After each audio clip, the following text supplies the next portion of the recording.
네, 안녕하세요. 강동성심병원 소화기내과에서 위장관 파트를 담당하고 있는 서승인 교수입니다. 오늘은 과민성 장증후군에 대한 환자분들의 질문에 대해서 답변을 드리도록 하겠습니다. 먼저 이제 일반적인 배탈 장염이라고 하는 거는 보통 급성 세균 감염이나 바이러스 감염에 의해서 복통이나 설사, 발열 같은 증상을 나타나게 되는데요. 이러한 이제 급성 장염의 경우에는 대부분 이제 2주 이내에 호전이 되는 경우가 대부분입니다. 그래서 만성으로 지속되는 경우가 드문데요. 과민성 장증후군 같은 경우에는 일단 기간이 6개월 이전에 시작돼서 최근 3개월 이내에 복통이 일주일에 1회 이상 있으면서 배변 형태의 변화가 있어야 됩니다. 그래서 배변 형태가 묽어진다든지 변비로 바뀐다든지 배변 횟수도 좀 더 줄어든다든지 늘어난다든지 이러한 이제 형태의 변화가 있으면서 그러한 것이 복통이랑 연관이 될 때 우리가 과민성 장증후군으로 진단을 내릴 수가 있습니다.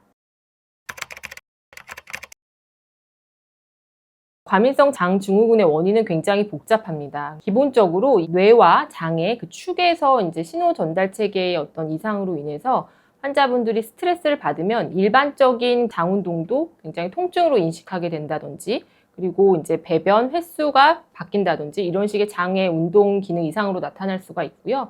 그 외에도 장내 미생물의 변화가 있다든지 여러 가지 복합적인 기전으로 작용을 하게 됩니다. 과민성 장증후군은 일반적으로 우리가 설사형과 변비형으로 나뉘게 되는데요. 설사형은 본인의 이제 배변 중에서 한 25% 이상이 묽게 나타내는 경우를 말을 하게 되고, 변비형은 25% 이상이 굉장히 딱딱한, 토끼통처럼 딱딱한 배변 형태로 나타나는 경우로 얘기를 하게 되고, 또 두 가지가 혼재돼서 나타나는 그러한 혼합 형태도 있습니다.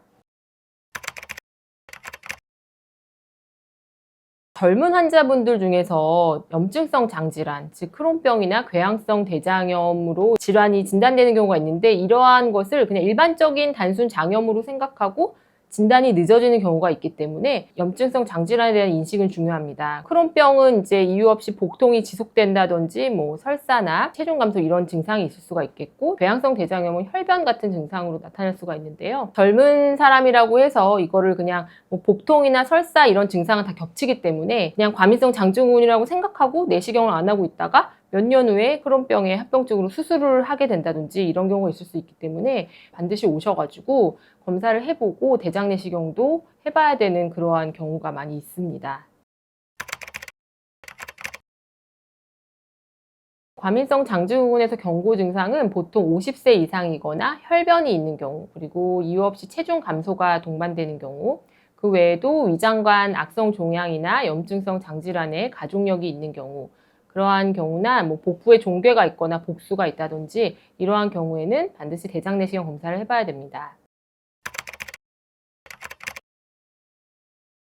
환자가 병원에 오게 되면은 우선은 대장 내시경 검사를 시행한 적이 없다면 대장 내시경 검사를 해서 대장암이나 염증성 장질환 같은 질환을 이제 감별을 하는 것이 반드시 필요하겠고요. 그러한 이제 검사에서 이상이 없고 과민성 장증후군에 맞다면은 그 대변 형태에 따라서 변비형의 경우에는 이제 하제 같은 것을 투여를 하게 되고, 설사형의 경우에는 진경제, 주로 이제 지사제 같은 것을 투여하면서 환자의 타입에 맞게 약을 치료를 하게 되고, 필요한 경우에는 유산균 이런 것들을 투여하게 되고, 여기서도 이제 내장감각 과민성이 이제 문제가 되는 경우에는 항우울제나 항불안제 같은 약들을 투여하면서 환자를 약물 치료로 보통은 이제 지속하게 되고, 필요한 경우에는 이제 정신과적인 협진이 필요한 경우도 있습니다. 과민성 장증후군 자체는 중증 질환이라고 하기는 어렵지만은 증상이 지속되고 이제 재발하게 되면서 환자의 삶의 질을 굉장히 떨어뜨리게 됩니다. 그래서 과민성 장증후군이 있는 환자들은 이러한 이제 배변 형태 변화로 인해서 스트레스나 불안, 우울 이런 것도 같이 정신질환도 동반될 수가 있고 사회 경제적인 어떤 손실로 이어질 수가 있기 때문에 증상을 제때 알고 잘 조절하는 것이 필요하다고 할 수 있겠습니다. 저희 병원 같은 경우에는 이제 과민성 장증후군 환자에서 그러한 이제 정신적인 증상이 심한 경우에는 정신건강의학과와 협진을 통해서 환자를 이제 적절한 약물 치료를 투여할 수 있게끔 도와드리고 있습니다. 고포드맵 식단이라는 거는 탄수화물 중에서 크기가 작은 당류로서 소장에서 흡수되지 않고 대장에서 미생물에 의해서 이제 발효가 되면서 복부 팽만이나 가스 그리고 복통을 유발하게 되는 그러한 이제 식사를 말하고요. 과일이 다 좋다고 알고 계신데 생각보다 사과나 뭐 수박 같은 과일도 포드맵이 높게 함유되어 있어서 이런 것이 과할 경우에 환자에게 복통이나 가스 차는 증상을 유발할 수가 있고, 그 외에도 이제 다양한 음식들에 포드맵이 포함이 되어 있을 수가 있습니다. 식단 관리가 사실 굉장히 어려운 부분인데요. 왜 어렵냐면은 환자 개개인마다 식단이 굉장히 다양하기 때문에 그거를 일정하게 제한하는 것이 쉽지가 않고, 그리고 일정하게 제한한다고 모든 환자에게 다 좋은 것이 아닙니다.